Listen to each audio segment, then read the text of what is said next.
Hai, Assalamualaikum, ahlan wa sahlan, konnichiwa, dan selamat datang daripada Tekeping Intai Jagat Channel. Nama aku E dan kisah benar malam ini bertajuk Pindah Part 2.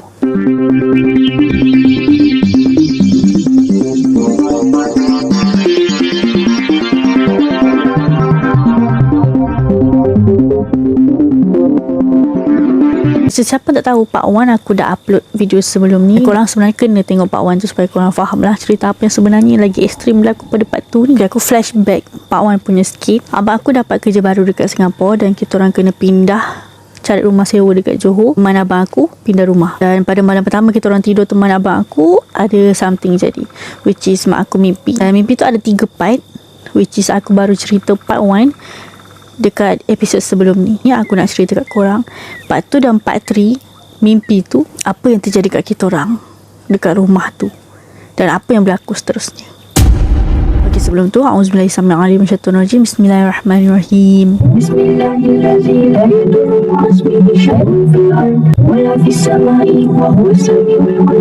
Waktu mak aku terjaga tu, pada mimpi pertama, mak aku dengar bunyi air pada pukul 3.45 pagi. Dan bapa aku cakap tak ada apa-apa bunyi yang dia dengar. So mak aku pun sambung tidur. Pada malam 25 hari bulan tu, dah masuk 26 hari bulan 2 dah kiranya. Tahun ni tahun 2023 berlaku. Dalam mimpi kali kedua ni, mak aku duduk dekat tempat yang sama, dekat ruang tamu tu, tempat kita orang tidur tu. Mak aku nampak ada satu tirai warna putih yang panjang tau. Rumah kalau ada tangga, maksudnya ada 2 tingkat. Dekat bahagian tangga tu, diorang selalu akan buat store kan. Mak aku nampak dalam mimpi tu ada tirai warna putih yang panjang, betul-betul dekat tempat bawah tangga store tu. Bila selak, mak aku nampak seorang makcik. Muka dia, mak aku cakap macam dia hitam-hitam sikit. Kalau macam dunia manusia ni kita panggil dia jeragat, tapi jeragat tu dia tak ada hitam sangat. Dalam mimpi tu dia macam jeragat another level, macam tu. Pada waktu yang sama, mak aku ternampak ada seorang lagi makcik, lagi tua daripada makcik tu, sedang terbaring berhadapan dengan makcik yang ada jeragat tu. Nampak dalam kesakitan. Dia terbaring macam dia mengerang sambil pegang perut dia. Satu badan dia basah lokos. Dalam mimpi tu nampak macam makcik jeragat tu tengah rawat makcik yang sedang mengerang kesakitan tu. Makcik yang sedang terbaring tu macam sakitnya, amat-amat sakit dekat perut dia, sampai dia tak boleh buat apa macam tu. Mak aku tak buat apa-apa lah, mak aku tengok je. Sepatutnya keluarga aku je yang ada dekat situ dalam rumah tu pada waktu tu. Tapi seolahnya macam ada lagi orang lain, macam makcik-makcik lain, keluarga lain, 2-3 orang makcik yang turut ikut sama kita orang dan berada dalam rumah tu. Tapi makcik-makcik tu bukan yang tinggal dekat rumah tu, macam makcik jeragat tu. Tak tahulah dia apa, tapi dia ada dekat situ, macam tu. Dan dia kenal mak aku, macam tu lah lebih kurang. Tiba-tiba makcik jeragat tu pandang mak aku. Dan yang pelik ni, dalam mimpi tu, makcik jeragat tu tahu nama mak aku, nama betul mak aku, nama penuh mak aku. Dan dalam mimpi tu dia panggil mak aku, bukan nama sebenar. Makcik jeragat tu panggil, Nora, sini. Itu macam panggil aku ke? Mak aku macam nak jaga hati makcik tu. So mak aku pun pergi je lah dekat dia. Lepas tu makcik jeragat tu cakap, kamu tahu kan macam mana nak tolong makcik ni? Tolong dia boleh? Mak aku nak jaga hati makcik jeragat tu. Dan juga nampak makcik yang dalam kesakitan tu macam tengah sakit sangat, macam dia memang mengerang sangat sambil pegang perut dia. Basah-basah tu badan tu kan. Aku pun pergilah dekat dia. Mak aku tengok dia asyik pegang perut je. So obviously yang sakit tu datang daripada perut dia berpunca. So mak aku pun macam, mak aku tak pegang pun badan dia. Mak aku macam hala dengan tangan ke atas badan makcik yang tengah baring tu. Mak aku stop dekat perut dia. Mak aku baca selawat Nabi, Allahumma salli ala sayyidina Muhammad. Selawat Nabi 3 kali.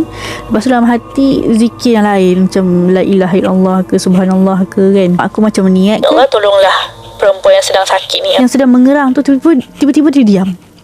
Macam sakit dia terus vanish, terus hilang macam tu je, macam puff, macam tu. Maksudnya alhamdulillah lah, dah baik lah tu. Dia buat tak nampak mak aku. Dia pegang selimut dia, lepas tu dia pun macam buat tidur macam tu, dalam basah-basah tu. Dia macam terus abaikan mak aku, tanpa cakap terima kasih ke apa-apa kan. Macam logically orang yang tolong kau cakap terima kasih kan, tapi tak, dia macam buat tak tahu. Lepas tu makcik jeragat tu pandang mak aku sambil senyum-senyum tau. Tapi senyuman dia tu bukan senyuman bangga ataupun senyuman terima kasih, tapi senyuman yang agak bermakna. Kenapa aku cakap macam tu? Sebabnya lepas je baikkan makcik yang tengah baring tu, Mak aku cakap dengan dia, okey lah makcik, saya nak balik dululah.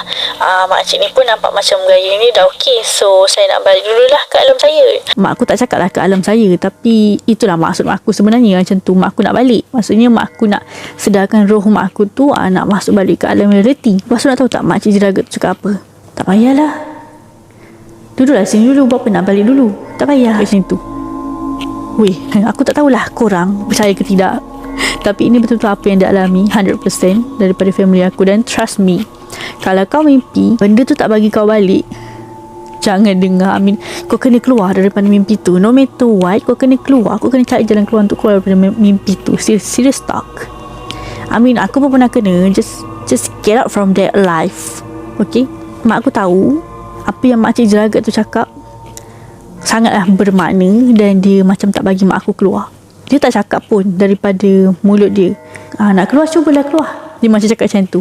Tapi sebenarnya apa yang digambarkan oleh makcik jeragat tu, dan dalam masa yang sama mak aku boleh nampak. Ingat tak aku cakap tadi ada makcik-makcik yang macam duduk dalam rumah tu sekali. Tak tahulah macam cakap, tapi makcik-makcik tu macam kenal. Yang 2-3 orang makcik tu macam kenal mak aku. Dan macam dalam mimpi tu, bila mak aku masuk dalam tirai tu, bila mak aku nak keluar balik, macam sesama makcik tu panggil-panggil nama mak aku. Padahal mak aku dah keluar ni, tapi diorang tak nampak mak aku. Mak aku cakap dalam hati, lepas dia makcik jeragat tu cakap, kalau nak keluar, cubalah keluar. Tak kisahlah aku cakap apa pun, aku keluar je. Mak aku pun keluar daripada tirai tu, daripada bilik bawah tangga tu. Nora. Mana Nora? Aku nampak tak Nora? Bukan nama sebenar. Orang semua tak nampak mak aku. Nak digambarkan kat situ, makcik jeragat tu ataupun siapa sahaja yang ada dekat dalam rumah tu, diorang boleh buat orang tak nampak kita. Dia raibkan kita dekat pandangan mata orang yang kenal kita. Faham tak maksud aku? Dan trust me, percayalah aku, benda tu memang sangatlah bahaya je. Kau bayangkan, kau masuk rumah tu, orang nampak kau masuk. Kau dalam rumah tu, orang tak nampak. Padahal korang ada dekat dalam rumah tu. Setelah mimpi tu, mak aku macam melawan lah. Mak aku tak nak lah diraibkan. Siapa nak diraibkan kan? Na'udzubillah min zalik. Lepas tu mak aku pun cuba keluar, dan mak aku terus terjaga. Ini mimpi kali kedua, dan mak aku tengok jam pukul 4.30 pagi. Sebab tadi mimpi pertama 3.45 pagi kan. 4.30 pagi tu, sebelum mak aku terjaga, ini daripada POV kita orang mak aku masih lagi meracau dalam mimpi dia, tapi makin kuat dan makin ekstrim dia punya bacaan dia. Macam tadi mimpi pertama, mak aku cuma macam Allahu Akbar, Allah, macam tu. Mimpi kedua ni, sebelum mak aku terbangun, kita orang semua dengar mak aku punya suara dengan mata yang tertutup. Mak aku baca lagi kuat.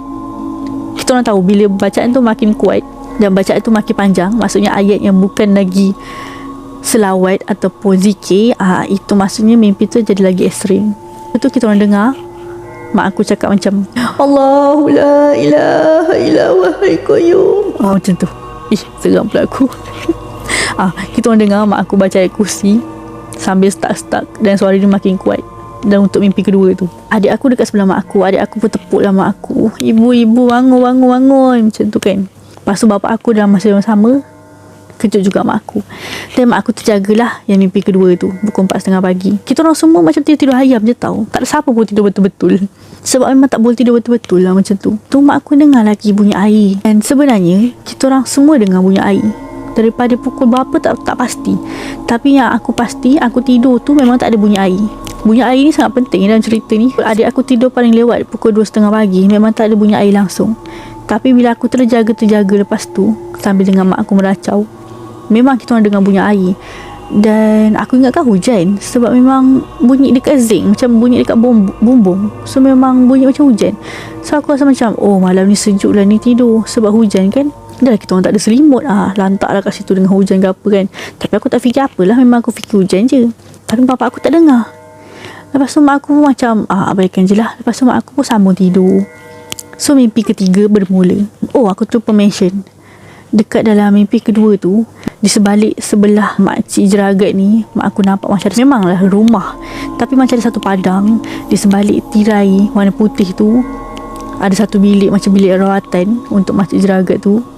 Lepas tu ada seorang lelaki ni tukang catat something. Dia tulis-tulis dekat buku dia, tak tahu dia tulis apa.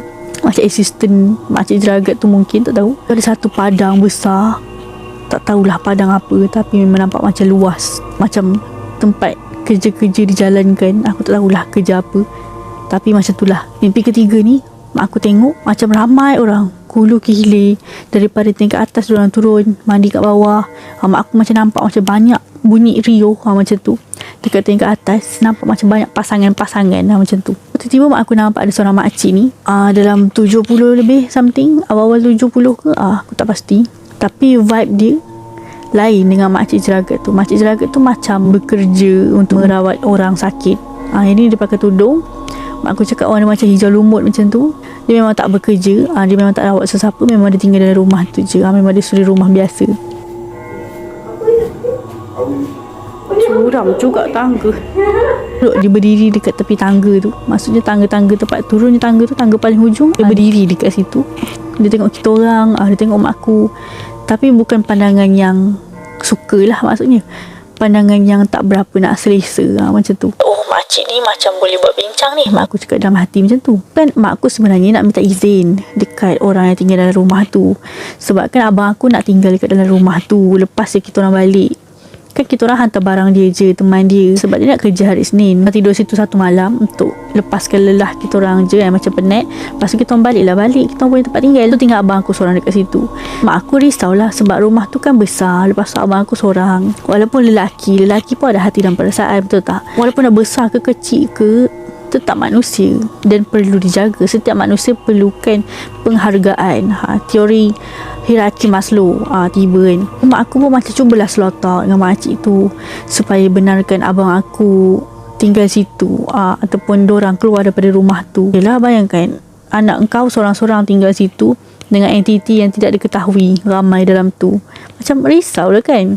Mak aku macam tengah susun ayat untuk minta izin lah dekat makcik tu. Sebab nampak makcik tu macam leader of the house kan. Belum cakap lagi dekat makcik tu. Lepas tu tiba-tiba makcik tu cakap dengan mak aku, kita orang yang tinggal sini lama, takkan kita orang nak kena keluar? Makcik tu cakap macam tu. Serius dalam mimpi tu. Mimpi yang ketiga tu. Terus terpaku gitu. So mak aku macam tanya lah sekali, macam tak boleh bincang ke? Tapi daripada gaya percakapan, daripada gaya mukanya, memang dia tak suka kita orang dekat situ. So mak aku pun dah dapat jawapan, dan mak aku pun terus terjaga. Itu adalah mimpi ketiga. Dan mak aku tengok jam, masa tu dah pukul 5.45, 5.40 macam tu. Setiap kali mimpi mak aku akan meracau-racau. Dan korang mesti seram kalau aku buat nada meracau-racau tu. Tapi itulah apa yang berlaku. Lepas tu mak aku dah tahulah apa sebenarnya perlu dibuat pada hari ini, iaitu pada hari Ahad 26 hari bulan tu. Apa sebenarnya kita orang nak kena buat selepas tidur situ satu malam. Mak aku dengar lagi bunyi air. Lepas tu mak aku kejut bapak aku. Sebab bapak aku kan, dia macam tak dengar sangat. Tak tahulah dia mamai ke. Kadang-kadang mamai kan kita tak fokus sangat apa yang orang cakap dekat sekeliling kita kan. Kejutlah abang aku sekali. Macam nak tanya, dengar tak bunyi air tu. Tapi masa mak aku kejut abang aku tu, aku pun terbangun tau sebenarnya. Macam semua orang tidur ayam je waktu tu. Masa dia tanya bunyi air apa. Lepas tu kita orang dengar lah betul-betul. Bukan aku je, aku rasa semua orang dengar. Memang bunyi macam hujan. Hujan, like literally hujan. Bunyi air dekat atas bumbung memang kuat. Aku ingatkan hujan, mati-mati aku ingat hujan. Sebabnya kita orang kat situ memang waktu tu tak ada selimut. So aku bayangkan memang sejuk lah sebab hujan kan. Padahal memang sejuk. Sebelum mak aku kejut abang aku dengan ayah aku tu, mak aku terjaga je pukul 5 lebih tu. Mak aku terus pergi dekat sliding door tau. Mak aku nak tengok bahagian luar, hujan ke sebab bunyi air kan. Mak aku selak langsung tu. Tahu tak, mak aku tengok memang tak ada langsung hujan. Walaupun gelap, mak aku cakap tak tahulah mana datang keberanian nak tengok dalam gelap-gelap tu. Tapi mak aku bukan rabun, masih tengok tak ada hujan pada waktu tu. Dan lepas tu baru mak aku kejut abang aku dengan ayah aku, suruh cek. Selepas yang mak aku tengok, sebab sliding door tu betul-betul bersebelahan dengan tangga ke tingkat atas tau. So mak aku macam auto fikir dalam otak, kalau tak ada dekat depan, maksudnya dekat belakang. Sebab bunyi air tu memang kuat tau. Lepas tu mak aku terus toleh ke belakang. Bila toleh dekat tangga tu, mak aku nampak macam ada kelibat macam lembaga dua, macam melintas dekat tangga tu. Macam besar. Lepas tu mak aku bayangkan macam mungkin kita baru bangun tidur kan, macam terpisat-pisat, mungkin mata ada kotor ke, tak tahulah nampak apa kan. Lepas tu mak aku tengok lah, betul-betul mak aku macam kelip-kelip mata. Mak aku tengok berdasarkan video yang aku akan tunjuk ni. Bila korang naik atas, tingkat atas maksud aku, memang daripada bawah korang dah nampak bilik air tau. Memang bilik air tu kiranya straight korang boleh nampak Bilik air tu betul-betul dekat tengah-tengah. Kau naik atas kau boleh nampak ada bilik air macam tu. Apa tu? Lepas tu mak aku tengok betul-betul bilik air tu. Bilik air tingkat atas. Mak aku nampak macam ada satu lembaga yang macam badannya besar pintu tau. Pintunya terbuka tau. Sebelum kita orang tidur semalam, tak ada siapa yang pergi tingkat atas tau. Kita orang last pergi tingkat atas waktu tengok first masuk rumah tu, tengok keadaan bilik dekat atas tu. Oh, tandas di situ.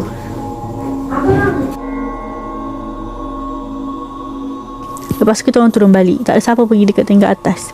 Kita orang memang guna bilik air bawah sahaja. Dapur dekat bawah semua. Itu pun untuk masak air je macam tu. Last yang naik tingkat atas adalah bapak aku. Sebab bapak aku tak ada bantal. Kita orang semua tidur tak ada bantal tau. Kita orang guna bag yang kita orang bawa, backpacking tu. Memang gunakan blanket untuk wala. Bapak aku je macam tak ada. Bapak aku rasa macam nak selesa sikit. Kat atas ada bantal. Kita orang tak guna bantal tu sebab berhabuk kan. Kita orang semua ni sebenarnya allergic habuk. Jadi macam gatal-gatal, nanti dia merah-merah kan. Macam kulit orang mengada-ngada. Tapi nak buat macam mana kan. Memang macam tu, bersyukur je lah kan. Lepas tu kita orang semua tak gunalah bantal-bantal yang ada dekat atas tu sebab berhabuk kan. Tapi bapak aku ni jenis kulit dia macam tahan sikit. Dia nanti takut pening kepala. So last sebelum tidur semalam, dia naik tingkat atas. Dia ambil bantal dekat atas. Kat salah satu bilik tu, aku tak tahu bilik mana sebab bapak aku naik seorang. Dia ambil salah satu bantal. Lepas tu tepuk-tepuk, turun bawah, dia guna bantal tu. So last memang bapak aku yang pergi atas. Dan dia tak guna pun bilik air. Dia cuma ambil bantal dan dia terus turun. So bila mak aku nampak ada macam kelibat, dia besar gila, warna hitam. Lepas tu dia macam besar bilik air, pintu bilik air tu. So, tak nampak kepala dia. Daripada bawah, dia macam membelakangkan badan dia ke arah mak aku macam tu. Tapi sekejap je, macam berapa saat je macam tu. Aku sebenarnya dah seram tau sebenarnya cerita ni. Tapi aku nak habiskan cepat. Lepas tu bila mak aku dah nampak tu, lepas tu mak aku panggil lah abang aku dengan ayah aku pergi tengok dekat atas. Sebabnya baru mak aku perasan, selepas di lembaga tu macam dah tak nampak daripada pandangan mak aku, mak aku baru nampak shower bilik air atas terbuka. Memang air je nampak. Memang air shower terbuka. So sebenarnya bunyi air daripada pukul 3 lebih pagi tu, tak tahu sebenarnya dia terbuka daripada bila. Rupanya adalah shower tingkat atas. Kita orang semua ingatkan hujan. Tak ada siapa yang pergi guna bilik air ke atas. Kita orang tidur pukul 2.30 pagi. Air shower tu dah terbuka daripada pukul 3 pagi mungkin. Aku tak tahu pun daripada pukul berapa. Bunyi air tu lah kita orang dengar sampai pagi. Bunyi shower tu. Siapa yang buka? Masalahnya siapa yang guna? Siapa yang mandi tengah-tengah pagi buta tu? Padahal kita orang semua tengah tidur. Lepas tu abang aku dengan bapak aku naik pergi tingkat atas tu. Sebab kita orang ingatkan loose lah. Macam pipe tu loose. So dia terbuka sendiri ke apa kan. Benda dah lama tak ada siapa tengok kan. Mak aku tak naik atas. Mak aku jengah kepala daripada bahagian tangga kat bawah tu. Aku dengan adik aku masih lagi tidur kat bawah. Tapi aku dengar je. Aku dengar semua. Aku dah bangun sebenarnya. Tapi aku malas nak bangun betul-betul lah. Tapi aku dengar je. Aku tahu apa yang terjadi. Pipe tu abang aku yang tutup tau. Abang aku tengok kiri kanan terbawah. Bila abang aku tutup pipe tu dia pusing sampai habis tau. Dan dia ketat. Maksudnya bila abang aku tutup tu dia ketat. Maksudnya dia tak loose pun. Tak ada apa-apa yang loose. Pipe tu sengaja dibuka sampai ke hujung, sampai habis. Air tu memang air yang sangat besar lah kiranya sebab buka sampai penghujung kan. Maksudnya kena pusing, kena pulas betul-betul untuk bagi dia buka. Tenaga manusia lah maksudnya kan. Kita tak tahulah tenaga yang bukan manusia pun boleh buka kan. Sebab kata cerita Perambil tu kau main air mambang macam tu lah. Lepas tu diorang pun turunlah balik. So cakap dengan mak aku, memang tak loose. Masuk nak dekat subuh, dah pukul 6.10 macam tu kan. Mak aku pun cakap lah, abang kena cari rumah lain bang. Rumah ni abang tak boleh tinggal kat sini. Bahaya. Serius ibu cakap bahaya.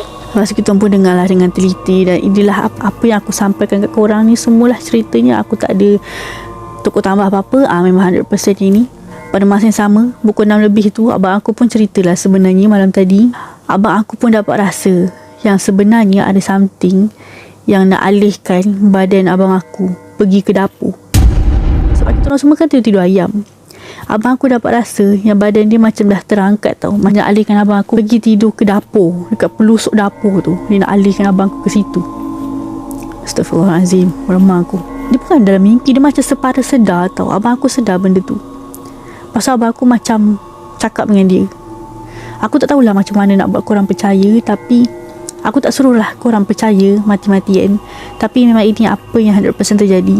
Lepas tu abang aku macam cakap lah, kau janganlah macam ni, aku penat ni, aku penat. Abang aku cakap macam tu, aku penat bawa motor jauh-jauh, nanti aku nak pergi kerja lagi hari Isnin kan. Aku dengan family aku tak kacau kau, jadi tolonglah jangan kacau aku. Aku tahu apa kau nak buat ni, tapi tolonglah jangan kacau. Somehow dia tak jadi angkat abang aku ke dapur. So dia biarkan je abang aku tidur dekat ruang tamu tu. Tapi aku admit, bila aku bangun pagi tu, abang aku punya jarak dengan aku, sebab aku tidur sebelah abang aku. So aku perasan bila bangun pagi tu, abang aku punya jarak dengan aku macam dah jauh sikit tau. Macam dah terkeluar daripada kita orang punya landasan kayak plekat tu. Macam tu lah, abang aku macam dah jauh sikit. Tapi aku tak tahulah kalau dia bergerak-gerak ke apa kan waktu dia tidur tu. Tapi apa yang abang aku cakap, dia juga cuba nak alihkan aku. Tapi bila abang aku ni, dia tak alihkan apa-apa pun daripada kita orang. Alhamdulillah, aku malam tu tak dapat apa-apa mimpi, dan aku tak nak pun. Tapi selalunya lah, kalau ikutkan pengalaman, aku akan mimpi kalau aku tidur dekat tempat tu lebih daripada satu malam. Maksudnya malam pertama selalunya mak aku yang mimpi ataupun abang aku. Macam ada kisah homestay dekat Cameron Highland. Malam kedua aku mimpi, malam pertama aku tak mimpi. Kalau kau nak tengok, ada dekat video sebelum ni kat Cameron Highland punya cerita. So long story short, kita orang pun kemas-kemas pagi tu, dan kita orang pun menggelupur cari rumah sewa yang lain. Korang bayangkan lah nak cari rumah sewa last minute, dah dapat rumah sewa keras pula. Korang bayangkan, kita orang terbangun pukul 6 lebih pagi tu, subuh-subuh tu. Lepas tu WhatsApp orang nak minta rumah sewa, cari rumah sewa. Siapa yang balas pukul 6 lebih pagi weh? Kalau ikut logik akalnya hari Ahad pula tu. Oh, Alhamdulillah, kita orang cari rumah sewa, akhirnya dapat. Siapa nak tahu benda tu akan jadi? Malam kan tak berbau kan. Dan obviously benda tu tak nak keluar daripada rumah tu. Dan kita orang pun rasa macam kita orang yang mengganggu dorang, sebab dorang dah lama tinggal situ, sejak rumah tu kosong mungkin, ataupun mungkin lebih daripada tu, kita orang tak tahu. Dan terima kasih banyak dekat Abang Zahir, bukan nama sebenar, dan juga Abang Ipadilah sebab benarkan kita orang tinggal dekat rumah tu. So kita orang rasa bersalah lah, sebab dah lah duduk rumah dia kan. Lepas tu kita orang memang nak bayar, tapi dia memang macam baik gila kan. Dia kata tak payah bayar macam tu. Lepas tu dia pula kata rasa bersalah sebab tak kemas rumah tu, benda last minute bla bla bla. Keluarga dia memang baik. Kita orang dah dapat rumah sewa yang baru, so kita nak pergi keluar, nak terus tengok rumah tu, dan kalau boleh nak terus masuk macam tu. Nak settlekan benda tu secepat mungkin, sebab hari Isnin besoknya 27 hari bulan tu abang aku dah kerja tau. So kita orang kena cari rumah before 27 hari bulan. Aku pun sepatutnya kerja tau hari Isnin tu, aku tak ambil cuti pun, tapi disebabkan benda dah lari plan, so aku terpaksa cuti hari Isnin tu. Dan waktu pagi hari Ahad tu, bila owner dia sampai, Abang Zahir tu pun sampai, kita orang pun borak-borak lah cerita apa yang berlaku malam tadi. Kita orang cakap secara ringkas lah kiranya. Dan waktu kita orang tengah borak-borak tu, jiran sebelah rumah, seorang makcik ni lah, tiba-tiba keluar. Dia tanya, awak ke yang pindah masuk semalam? Tanyalah kenapa kan. Malam tadi awak kemas rumah ke? Dia kata basuh rumah ke? Sebab memang bocor rumah saya, cakap macam tu. Pagi-pagi, daripada pukul 3 pagi, pukul 4 pagi bocor bunyi air macam tu kan. Lepas tu kita macam, bunyi itu kuat tau, sebab dia jatuh kat bumbung. Mungkin di kawasan rumah lama, ataupun macam yang Abang Zahir cakap, rumah tu nak direnovatekan untuk disewakan. So mungkin ada beberapa benda lah yang perlu dibaiki kan. Lepas tu dia cakap juga yang dia punya tangki something guna sistem lama, so mungkin dia bocor dekat beberapa tempat ke apa, tak pasti. So dia akan mengalir ke tempat yang tak sepatutnya lah. Lepas tu mungkin dia terkena dekat bahagian rumah makcik tu, sebab kan rumah teres kan macam melekat-lekat kan.